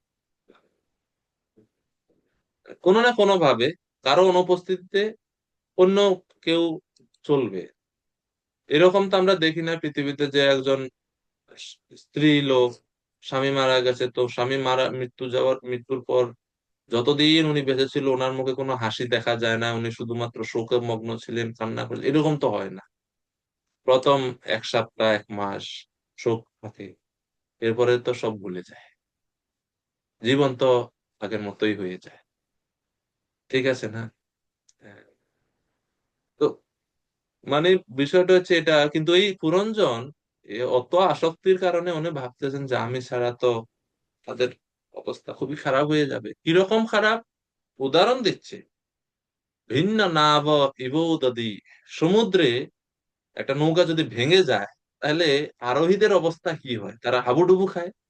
তো পুরঞ্জন নিজেকে নৌকার সঙ্গে তুলনা করছে যে আমি আমার এই পুরো সংসারকে এই অপর পারে নিয়ে যাওয়ার জন্য ভার গ্রহণ করলাম, কিন্তু আমি এখন মানে মৃত্যু মুখে পতিত হচ্ছে, কি হবে আরোহীদের অর্থাৎ স্ত্রী পুত্রদের। হ্যাঁ, এটা বাস্তব যে কিছু কিছু পরিবারে যখন একমাত্র উপার্জনক্ষম ব্যক্তি মারা যায় হঠাৎ, এবং উপার্জন করার দ্বিতীয় কোনো ব্যক্তি না থাকে, তাহলে পরিবারের মানুষ জাগতিক ভাবে বা জীবনে চলার জন্য ব্যবহারিক ভাবে কিছু অসুবিধার সম্মুখীন অবশ্যই হয়, সেটা বলছে। কিন্তু এইখানের বিষয়টা আলাদা, সে নিজেকে কেন্দ্র ভাবছে যে আমি ছাড়া তো তাদের আর কোনো উদ্ধারের কোনো রাস্তা নেই, তারা তো কিভাবে জীবন ধারণ করবে, এই হচ্ছে চিন্তা। এখন এই চিন্তা করাটাও কি কতটুক যৌক্তিক, চিন্তা করাটা কতটুক যৌক্তিক? আমি নিজেই কাল কর্ম গুণাধীন, আমি আরেকজনের সুরক্ষার কথা চিন্তা কিভাবে করতে পারি, আর কতটুকুই আসলে এটা বাস্তবায়িত হবে? আর আমি নিজেই তো বদ্ধ। তো এই হচ্ছে আসক্তির ফল অত্যধিক মাত্রায়।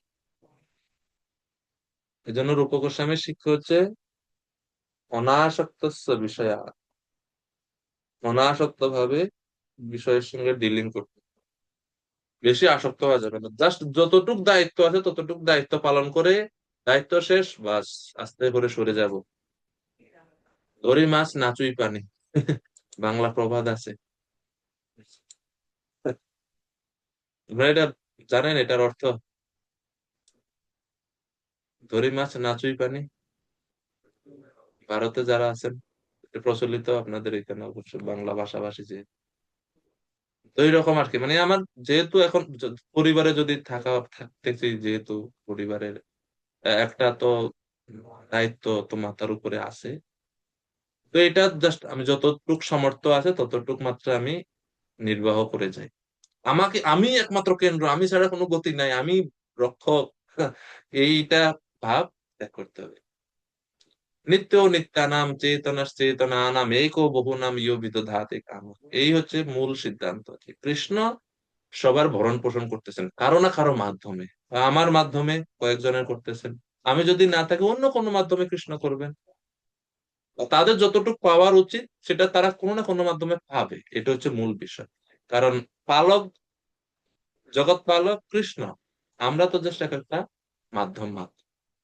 এবং এই সিদ্ধান্তটাকে শ্রীল শ্রীধর স্বামী ওনার জীবনে গ্রহণ করেছেন। শ্রীল শ্রীধর স্বামীপাদের জীবনীতে আমরা পড়লাম যে উনি যখন গৃহত্যাগ করে সন্ন্যাস গ্রহণ করবেন, ওনার সদ্যজাত কন্যা গৃহে জাস্ট জন্মগ্রহণ করেছেন, একটা কন্যা, ছোট্ট একটা কন্যা জাস্ট জন্মগ্রহণ করলো মাত্র, জন্মের সময় মা মারা গেছে, মানে ওনার স্ত্রী, শ্রীধর স্বামীর স্ত্রী মারা গেছে। কিন্তু উনি তখন আবার মনের মধ্যে ভাব, বৈরাগ্য পুরো তীব্র মাত্রায়, উনি সন্ন্যাস নেবেন, খুবই ইমার্জেন্সি। এখন কি করবেন, এই কন্যা এক সন্তানকে কিভাবে ঘরে একলা রেখে উনি সন্ন্যাস গ্রহণ করবেন, তো চিন্তা মগ্ন।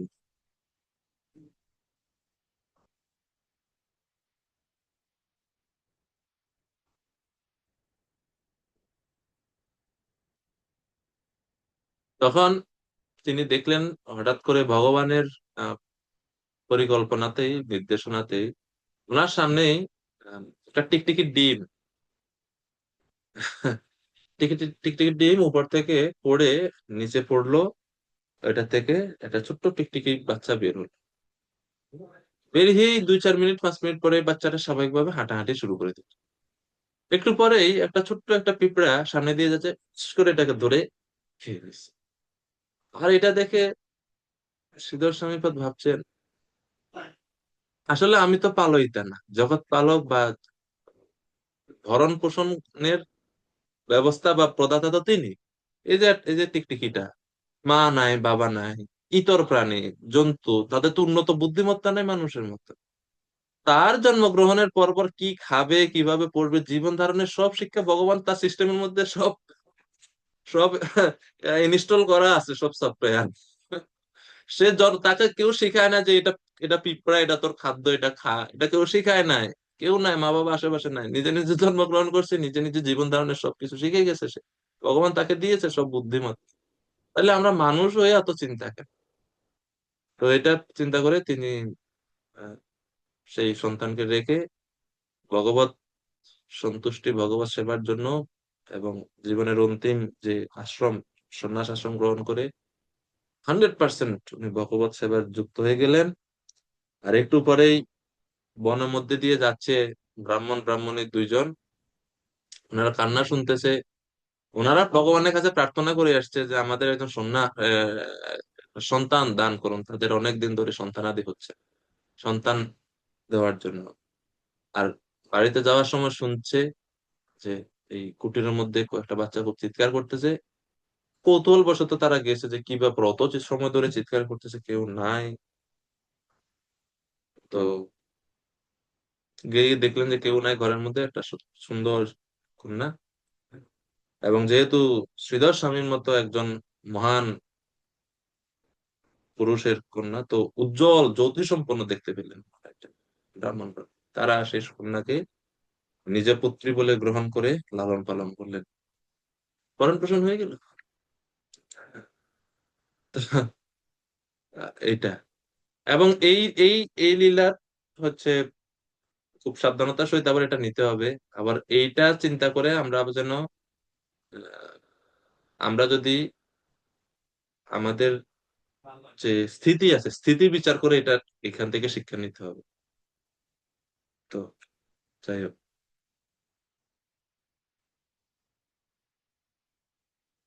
পুরঞ্জনী মানে হচ্ছে বুদ্ধি, মানে হচ্ছে শুদ্ধ সুবুদ্ধি বা ভক্তি অনুরাগী বা ভক্তির উপর অনুকূল যে বুদ্ধি, সেটাকেই পুরঞ্জনী বলা হচ্ছে।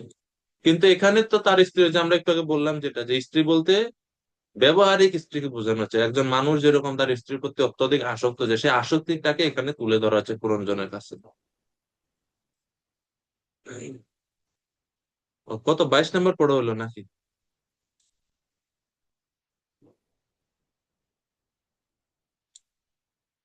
21 হয়েছে প্রভু, 21 21 হয়েছে। এখন 22 হবে, আচ্ছা আচ্ছা। ओके 22 नंबर श्लोक। एवं कृपणया बुद्ध्या शोचन्तम् अतद् अर्हनम् गृहीतुं कृतधीरेनं ভয়নামা অভ্যপদ্যত। যদিও পত্নী এবং সন্তান সন্ততিদের ভবিষ্যৎ সম্বন্ধে রাজা পুরঞ্জনের শোক করা উচিত ছিল না, তবুও তার দীন বুদ্ধির ফলে, দীন বা সংকীর্ণ বুদ্ধির ফলে তা তিনি করেছিলেন। সেই সময় ভয় নামক যবনরাজ তাকে বন্দী করার জন্য সেখানে এসে উপস্থিত হয়েছিল। তো শিল প্রভুপাদ বলছেন যে শিশু অথবা বালক অবস্থায় জীব যখন অবোধ থাকে তখন পিতামাতার কর্তব্য হচ্ছে তাকে জীবনের মূল্য সম্বন্ধে যথাযথভাবে শিক্ষা দেওয়া। মূর্খ মানুষেরা এটা জানে না যে প্রতিটি জীবাত্মা তার কর্ম এবং ফলের জন্য দায়ী। এই জন্য আসলে আমরা চাইলেও এবং সামর্থ্য থাকলেও সবসময় সব পরিস্থিতিতে আপনি সমস্ত পরিস্থিতি, খারাপ পরিস্থিতি দূর করা যায় না জীবন থেকে। কেন? প্রপাত বলছে কর্ম এবং কর্মফলের জন্য প্রত্যেকটি জীবাত্মা দায়ী। তো তার যার যেরকম কর্মফল আছে সেটা ভোগ করতেই হবে কোনো না কোনো মাধ্যমে, চাইলেও সেটা প্রতিকার করা অনেক সময় সম্ভব হয় না। শ্রী চৈতন্য মহাপ্রভু সংক্ষিপ্ত উক্তি, স্বকর্ম ফল ভোগ কুমার, যে মানুষ নিজের স্বকর্ম ফল ভোগ, নিজের নিজের কর্মফল ভোগ করছে। বাস, যখনই জীবনে কোনো কষ্ট আসবে জাস্ট এই লাইন মনে করবে, স্বকর্ম ফল ভোগ, আমি আমার কর্মফল ভোগ করছি, করতে হবে। তো এটা পিতামাতার কর্তব্য, জীবনের মূল্য সম্বন্ধে তাকে শিক্ষা দেওয়া, শিশুকে ছোটবেলা থেকে শিক্ষা দিতে। শিশু যখন বড় হয়ে যায় তখন তার জীবনের কর্তব্যগুলো যথাযথভাবে সম্পাদন করার দায়িত্ব তার উপর ছেড়ে দেওয়া উচিত। পিতামাতার মৃত্যুর পর তাদের সন্তানদের সাহায্য করতে পারেন না,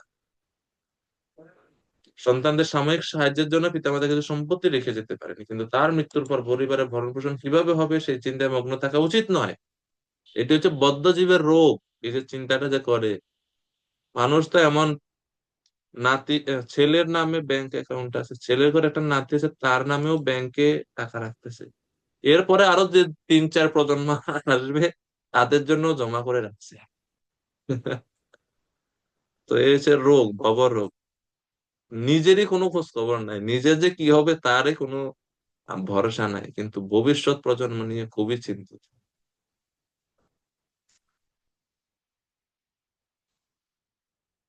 প্রভুপাদ বলছেন এই কৃষ্ণ ভাবনায়িত আন্দোলন সারা পৃথিবীর মানুষকে শিক্ষা দিচ্ছে কিভাবে মৃত্যুকে জয় করতে হবে।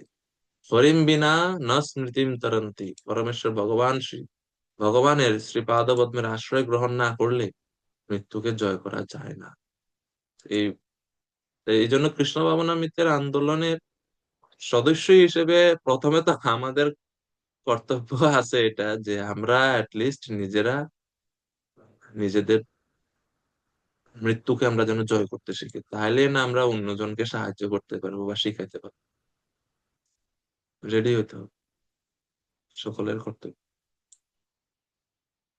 শ্লোক নাম্বার 23।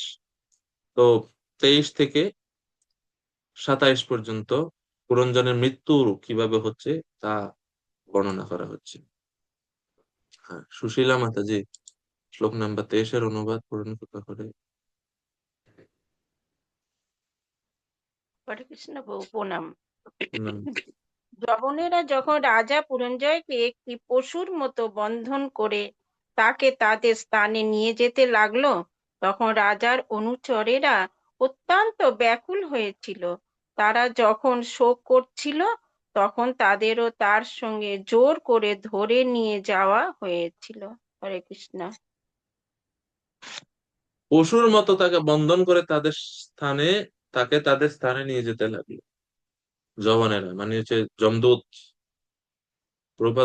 এরপরে প্রপাত বলছেন যমরাজ ও যমদূতেরা যখন জীবকে জমালয়ে নিয়ে যান তখন প্রাণ বাসনা আদি জীবের অনুচরেরাও তার সঙ্গে যায়। তো এটাকে এখানে বলছে রাজার অনুচরের অত্যন্ত ব্যাকুল হয়েছিল। ওই অনুচর হচ্ছে কি প্রাণ বাসনা ইত্যাদি কামনা বাসনা।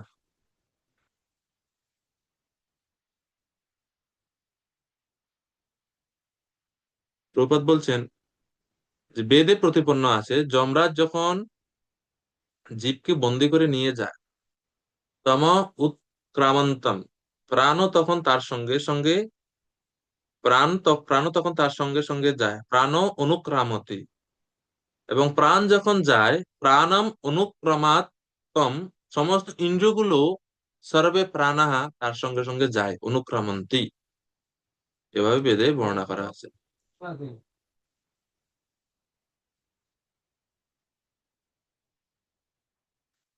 তম অনুক্রামন্তম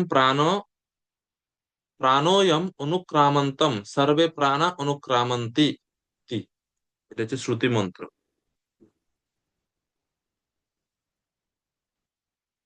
এরপরে মৃত্যুর আরো বর্ণনা দেওয়া হচ্ছে 24 নং শ্লোকে। তখন সেই সর্পটিও, যাকে যমরাজের সৈন্যরা বন্দী করে পূর্বে এই নগরী থেকে বের করে নিয়ে গেছিল, অন্যদের সঙ্গে সেও তার প্রভুকে অনুসরণ করতে লাগলো। তারা যখন সেই নগরীটি ত্যাগ করলো, তখনই তা বিশীর্ণ হয়ে পঞ্চভূতে বিলীন হলো। তো যখনই এই দেহ থেকে আত্মা বের হয়ে যায়, তখন দেহ আর দেহের আর কোনো যেহেতু কার্যক্রম থাকে না, ধীরে ধীরে ধীরে ধীরে এটা বিলীন হয়ে যায় বা মিশে যায় পঞ্চভূতের সঙ্গে। প্রভুপাদ বলছেন যে জীব ও তার অনুচরেরা যখন দেহটি ছেড়ে চলে যায়, তখন দেহটির কোনো কর্ম করতে পারে না এবং তা পঞ্চভূতে লীন হয়ে যায়। শত্রুরা যখন কোনো নগরী আক্রমণ করে, তখন সেই নগরের অধিবাসীরা সেই নগরী ছেড়ে চলে যায় এবং শত্রুরা তখন বোমা বর্ষণ করে সেই নগরীটিকে ধূলিসাৎ করে। আমরা যখন বলি তুমি মৃত্তিকা এবং মৃত্তিকাতেই তুমি পরিণত হবে, তখন আমরা এই দেহটিকে বোঝাই। এভাবে দেহের বিনাশ হয়ে যায়। প্রভুপাদ শ্রীমদ্ ভাগবতমের খুব গুরুত্বপূর্ণ একটা শ্লোক এখানে উদ্ধৃতি করছেন, 10:84-13। এটাও খুব সুন্দর এবং খুবই আহ, গুরুত্বপূর্ণ একটা শ্লোক, আপনারা এটা মুখস্থ করতে পারেন। यस्यात्म बुद्धि कुनपे त्रिधातुके स्वधिकलत्रादिषु भौम इज्जति यस्तीर्थ बुद्धि सलिलेन कर्हिचित् जनेषु विज्ञेषु स एव गोखर। এটা হচ্ছে শাস্ত্রে আমাদের আচার্যরা, বিশেষ করে যারা খুব বেশি আসক্ত, তাদের সম্বন্ধে একটু কঠোর বাক্যই বলছেন এই শ্লোকে, যে যারা এই দেহর প্রতি বা এই দেহকে নিজের স্বরূপ বলে ভাবে, যে দেহটি ত্রিধাতু দিয়ে পূর্ণ। দেহর সুন্দর কোনো বস্তু নাই, এটা ত্রিধাতু, তিনটা জিনিস আছে। কি কি? খুব সুন্দর তিনটা জিনিস দিয়ে তৈরি, কফ, পিত্ত আর বায়ু। দেহ মানে আরে কিছু ভালো কিছু না, ওই তিনটাই। এই তিনটা ধাতু দিয়ে তৈরি, বস্তু দিয়ে তৈরি দেহটাকে যারা স্বরূপ বলে ভাবে, যারা দেহের সঙ্গে সম্পর্কিত ব্যক্তিদেরকে আত্মীয় স্বজন বলে, আপন বলে মনে করে, যেই জায়গায় জন্মগ্রহণ করছে সেই জায়গাটাকে জন্মভূমি, মাতৃভূমি, পূজ্য বলে মনে করে, তীর্থে যায় জাস্ট স্নান করার জন্য জলে, কিন্তু সেই তীর্থে অবস্থিত মহান ভক্তদের কাছ থেকে উপদেশ আদি গ্রহণ করে না, তারা বুদ্ধিমত্তাহীন ব্যক্তি, তাদের বুদ্ধিমত্তা কম আছে। যেরকম গাধা, গাধা পরিশ্রম করে প্রচুর, পায় অল্প, খায় অল্প, এই ব্যক্তিরাও সেই রূপ। এরপর 25 নং শ্লোক, অত্যন্ত বলবান যবনেরা যখন বলপূর্বক রাজা পুরঞ্জনকে টানতে টানতে নিয়ে যাচ্ছিল, তখন অজ্ঞানের অন্ধকার আচ্ছন্ন থাকার ফলে তিনি তার সখা এবং নিত্য শুভাকাঙ্ক্ষী পরমাত্মাকে স্মরণ করতে পারেননি। না অবিন্দত তমসাবিষ্ট সখায়ম সুহৃদা পুরঃ। যে পরম সখা যে আছে আমাদের সাথে, পরমাত্মা, সে পরমাত্মাকে, he could not remember his friend and well wisher, পরমাত্মা, এই পরমাত্মাকে এখানে অভিজ্ঞাত বলা হচ্ছে। অভিজ্ঞাত যেটা পরে আসবে, অভিজ্ঞাত সে পরমাত্মা কথা আসবে। তো ভগবানকে স্মরণ করতে বা পরমাত্মাকে স্মরণ করতে পারেনি কেন? অজ্ঞান ও অন্ধকারে আচ্ছন্ন থাকার ফলে। তমসা আবিষ্ট, তম অজ্ঞানের দ্বারা আবিষ্ট চেতনা, এই কারণে। 26 নং শ্লোক, আর কি হচ্ছে মৃত্যুর সময়? সেই অত্যন্ত নির্দয় রাজা পুরঞ্জন বিভিন্ন যজ্ঞে বহু পশু হত্যা করেছিলেন। তো এখন সরাসরি ভাবে প্রাচীন ভবিষ্যৎকে নারদ মুনি ইঙ্গিত করছে, কারণ মূলত তো ঘটনা হচ্ছে প্রাচীন ভবিষ্যৎকে বোঝানোর জন্য। তো সে অত্যন্ত নির্দয় রাজা পুরঞ্জন, পুরঞ্জন মানিয়েছে প্রাচীন ভবিষ্যৎকে বলছেন যে বিভিন্ন যজ্ঞে বহু পশু হত্যা করেছিলেন। আর এই পশু হত্যা দেখেই তো নারদ মুনির এই উপদেশ শুরু হয়েছিল।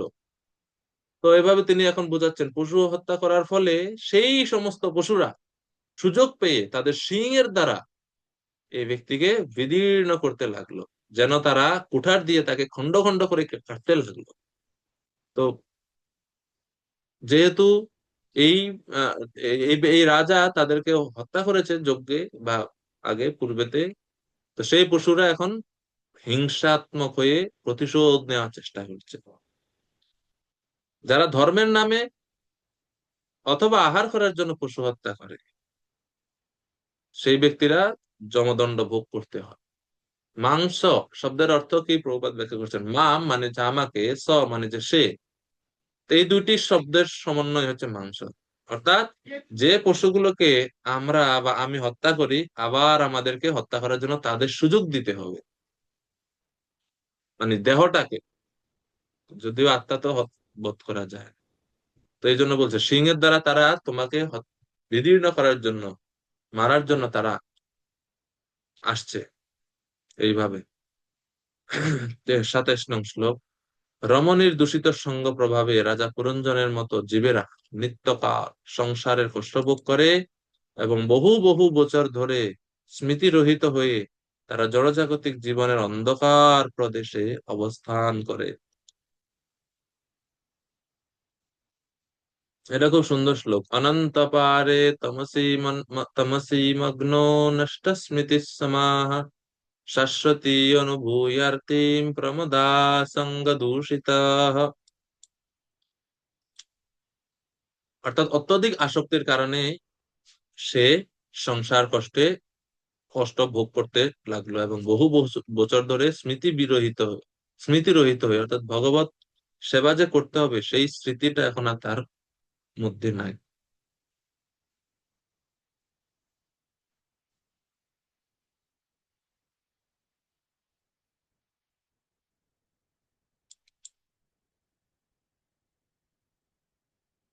প্রভুপাদ বলছেন, তাৎপর্য লিখছেন যে এটি জড়জাগতিক অস্তিত্বের বর্ণনা। জীব যখন কৃষ্ণ নিত্য দাস রূপে তার প্রকৃত পরিচয় ভুলে গিয়ে নষ্ট স্মৃতি হয়, মানে প্রকৃত পরিচয় ভুলে স্মৃতি নষ্ট হয়ে যায়, এবং স্মৃতি যখন নষ্ট হয়ে যায় তখন কি হয়, প্রমদা সঙ্গ দূষিতা, স্ত্রীর প্রতি আসক্ত হয়, তখন সংসার বন্ধন শুরু হয়। ভক্তিবিনোদ ঠাকুর লিখছেন, অনাদি কর্ম ফলে পড়ি ভবার্ণব জলে তরিবারে না দেখি উপায়, এই বিষয় হলা হলে দিবা নিশিহিয়া জলে মন কবু সুখ নাহি পায়।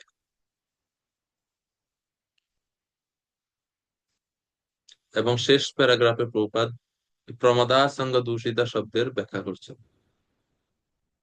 জীবনের প্রথম আশ্রম হচ্ছে ব্রহ্মচর্য, দ্বিতীয় আশ্রম হচ্ছে গার্হস্থ্য, তৃতীয় আশ্রম বানপ্রস্থ, চতুর্থ আশ্রম সন্ন্যাস। মানুষকে স্ত্রী সঙ্গ থেকে মুক্ত হওয়া শিক্ষা দেওয়ার জন্য এই সমস্ত আশ্রমগুলো করা হয়েছে। তো ব্রহ্মচর্য, বানপ্রস্থ এবং সন্ন্যাস, এই 3 আশ্রমের জন্য কঠোরভাবে নিষিদ্ধ করা হচ্ছে স্ত্রী সঙ্গ। গৃহস্থ জীবনে অনুমোদন আছে, তাও শর্ত সাপেক্ষে, এবং লাইসেন্স দেওয়া আছে। লাইসেন্স মানে দুইটা জিনিস, লাইসেন্স মানে দুইটা জিনিস লাইসেন্স মানে হচ্ছে মেয়াদ আছে এবং শর্ত আছে।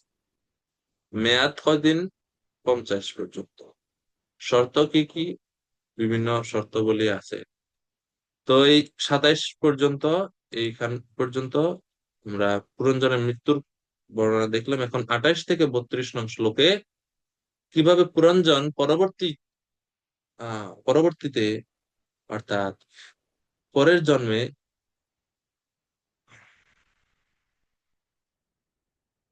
স্ত্রী শরীর প্রাপ্ত হলো তার বর্ণনা 28 নং শ্লোক থেকে আমরা সামনে ক্লাসে দেখবো। 28 থেকে পরের সেকশন। আজকে আমরা 27 পর্যন্ত রাখি।